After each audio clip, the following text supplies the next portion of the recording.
Hello, my beautiful friends. It is not your fault. Followed by, I'm going to touch on the 5 whys method. What do I mean by this? It is not your fault. For so long, throughout all of my childhood trauma and going through all of it, I realized as I'm, working on my healing, that I always wondered as a child, like, what could I have done differently? Could I have changed my behavior? Could I have done something personally to make this different, to make the change, right? I just was always trying to figure out what I could have done differently. But as I continue to heal, I know that this is not my fault, okay?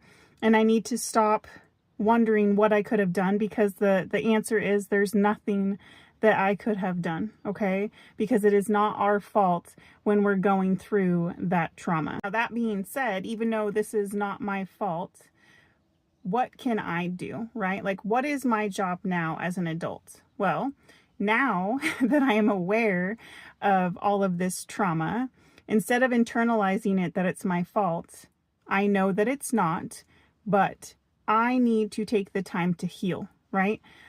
I now know about the trauma. I can see it. I know what was happening. I can rationalize it in my head now that I'm an adult. And for me to let all of that go, to release all of it, I need to face it, okay? I need to face it. I need to heal. I need to take the time and the work to put everything in that I can to make those changes, not only for myself, but for my children, for my husband, and all of the ones that I love that are around me. So even though you need to remind yourself that it's not your fault, what can you do now though? Now you take a step back and you take the time to heal, and you take the time to grow from it and to get better and to protect your inner peace, right? Finding that peace within yourself. Have you ever minimized what you went through? I have been guilty of this through everything, almost my entire life. I know that I always rationalized it in my head, like, well, it could have been a lot worse. This could have been happening. But that's not what you do. Because if you take a step back and you look at what you went through, it was still trauma. And even though there might be worse situations out there, that doesn't matter, because what you were feeling happened, right? Like, if I was to tell myself, like, you were feeling unsafe and your feelings were valid, okay? Everything was not okay. And even though there were worse scenarios out there, that does not mean that what you went through or what I went through does not need to be noticed, okay? You need to give yourself grace and know that just because it could have been worse doesn't mean that it wasn't bad. Right? Doesn't mean that it didn't affect you. Doesn't mean that it wasn't still trauma. So please, as you're going through this, don't compare it to other people's scenarios. Know that your feelings are valid and it was still trauma. Okay? So don't downplay it. Don't minimize it. Know that your feelings are valid. And I really noticed this once I learned about self-compassion. Once I learned about self-compassion, I knew that I needed to give myself grace and that what I was feeling was valid, and that I was no longer going to minimize it or be quiet about it just because it wasn't as bad as some people have it, okay? So full transparency here, I got on YouTube today and I decided to watch a podcast with Mel Robbins and Dr. Gabor Mate, and I hope I didn't butcher his name. But full transparency, I got on and I was watching that and I cried the entire time. And I'm going to share it down below in my description so you guys can watch it, because there are so many things in there that are beneficial. But I'm just going to share some things about why this affected me so much. And actually, the 5 whys method that I'm going to share, I learned about that in Mel Robbins' the Let Them Theory book that I've been reading, and I've been wanting to try that method. And that was originated by Mr. Toyota in the 1930s. And then I think they actually started practicing it in like the 1970s. But anyways, that's who it originally stems from. And Mel lets you know that in her book. But I have had the 5 whys method written down And I've been wanting to try this through my healing and through my journaling, and I haven't really like found where I wanted to use it yet. I knew I wanted to use it like in my trauma, but today I decided to use it because I was like, how fitting. I was watching one of her podcasts, and then since I like lost it so emotionally, I wanted to figure out why I was so triggered by what she said in the beginning. And I did cry throughout the whole thing. but I'm going to tell you at the beginning, she touches on how she had severe postpartum depression after her first child, I believe it was. And I can relate because I had severe postpartum depression and severe postpartum anxiety with baby number 2. And so I know that I probably broke because I could relate to it, and it's heavy, right? And I did over 3 years of therapy after my severe postpartum depression and anxiety. So I've worked through all of that, but today it still really affected me. And she goes in to tell you how she was having severe postpartum depression, and how her daughter, had been going through therapy and actually remembers being in a crib. So that young, okay? And all she wanted was her mother, but her mother was just checked out, right? And if you've ever experienced severe postpartum depression, it's serious, like you just feel worthless. And I think it instantly just took me back. But anyways, I wanted to share how I did the 5 whys method. And I know it's going to be kind of personal, but I want to show you how it showed me what my root cause was, right? Like what was really, really bothering me. And so that is the goal of the 5 whys method, is you ask yourself an initial question, okay? And then you follow it up with 4 more whys. So you have 5 whys total, okay? And that's supposed to get you to the root cause of the situation. So I'm going to read from my journal because I did journal this today, and I just want you to see word for word what I was feeling when I went through this, okay? So the 5 whys method. Number 1. So my question to myself was, why did Mel telling her story trigger me so bad today? And my answer was, it instantly brought me back to that moment of my life. I remember like it was yesterday, sitting in the rocking chair. I instantly felt heavy and sadness. So it legit did. It took me back to the day after my second son was born, and I could just feel all of those emotions, okay? So my second why. So why? Because I felt and still feel guilty that my second child, as a newborn, wasn't greeted with the same amount of smiles and unconditional love that my first was. So heavy, right? 3, why? Because I am his mother, and I was so excited my entire pregnancy to meet him. And I didn't understand why I felt the way that I did.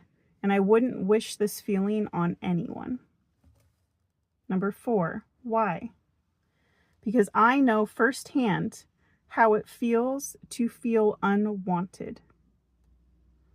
I never wanted any of my kids to feel that pain. And number 5, why? Because it was awful, and the last thing that I want is to damage them. And I think I broke down crying even more when I heard her say that her daughter remembered this even from being in the crib, like the age of a crib, because now I feel all this guilt and shame even more than I already did. Like, oh my gosh, I'm just so worried that I just crushed my son. You feel so much guilt and shame, right? And anyway, the root cause was because I never wanted to put any of this on my kids, right? I never wanted them to feel unwanted because that's what I felt. So root cause being I was my mother, and that was the last thing that I wanted. And when I went through therapy, I was also diagnosed with postpartum severe OCD. And that stemmed from, I was trying to be so far opposite from my mother that I became OCD about it, right? I wanted to make sure that I was just perfect in every way. And my therapist had to remind me, like, honey, nobody is perfect, okay? And so I say that a lot now because I've had to literally say that constantly in my mind to remind myself that nobody is perfect, okay? And so anyways, root cause being, I was my mother. I was making a child feel unwanted.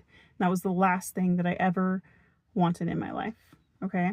But I followed it up with this. So I then asked myself, what have I learned, okay? And I wrote that it's not my fault to give myself grace. I am working on myself every day, and that will help everyone, including myself, in the end. So that was just crazy to me because I wouldn't have expected that watching that podcast, I was going to break down and cry for like the hour and a half podcast that it was. I did not expect that me crying about the postpartum story was going to be the root cause find was that I was my mother. I did not expect that. I expected it like maybe it was going to be a memory stemming from my postpartum depression. Okay. But no, it stemmed all the way back from my childhood of me not wanting to be my mother. Okay. But then I can now take a step back and know, and I always tell myself this, like it is not my fault. And I know that. And then I obviously followed it up with like, obviously I'm putting in the work to heal. Okay. But I just wanted to bring this all together because you should go watch this. Honestly, it's so good. There's so many different levels of trauma. And, there's like big T traumas and there's smaller traumas. But there are so many traumas, and I love how he goes into depth that, you can affect your child even when they're in the womb, which I knew through my healing, but some people still don't know that. But it's just fascinating to hear him talk about all of this. And I want you to remind yourself that this isn't your fault. Like if you're still in it, if you're still, giving yourself all of that shame and guilt from experiencing, like whether it's childhood trauma or some other trauma in your life, like honestly, this can relate to all traumas in your life. And the 5 whys method can relate to anything that you're struggling with, whether it's trauma or just a situation in general. And I highly suggest, like obviously seeing how well it worked in my scenario, if you're really wanting to get to the root cause of something that's bothering you, ask yourself those 5 whys. Keep following it up. And it really does work. It really gets you to the root cause. So I wanted to share that today. I know it's pretty personal, but it worked really well. And like I said, I wouldn't have expected it to be followed up by what it was, right? From going from watching a podcast to it being me just thinking that it was dealing with my postpartum situation to then realizing that it was actually stemmed all the way down, trickled from my childhood trauma. And so I just want to leave you with this. It is not your fault. Stop blaming yourself. I can't say it enough. It is not your fault, okay?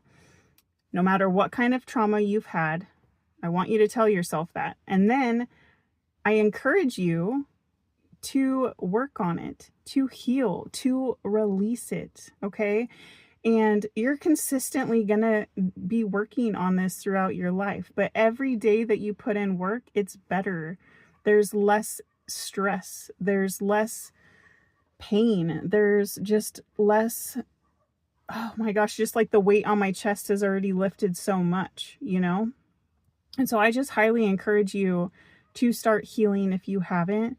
And whether you haven't or you're healing right now, again, just know that it's not your fault. And I'm going to do a video on forgiveness. I keep meaning to do this, but also it wasn't your parents' fault. I mean, in a way it was, obviously, but if you think about it, we only know as much as we know. Okay, so if your parent obviously like knew what they were doing, I could say that, but did they really know? Take it a step back there, rewind it. Did they really have the coping mechanisms to deal with what they were going through.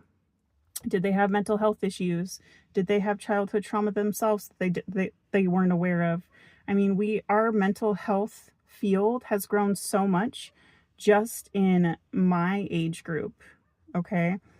And so, I don't know, just dependent on your age when you're watching this as well, try to think about those things too when it comes to forgiveness. I mean, forgiveness is a part of healing too. You don't have to forget to forgive, but it helps you heal when you do forgive. But just think about it that way too. Like, as you're learning, you weren't aware, right? You weren't aware of how to cope with these things. You weren't aware of your coping mechanisms in general, like why you do the things that you do. So kind of just like if this was your parent, obviously this was my mom, take a step back, and I ask myself all the time, did she know what she was doing?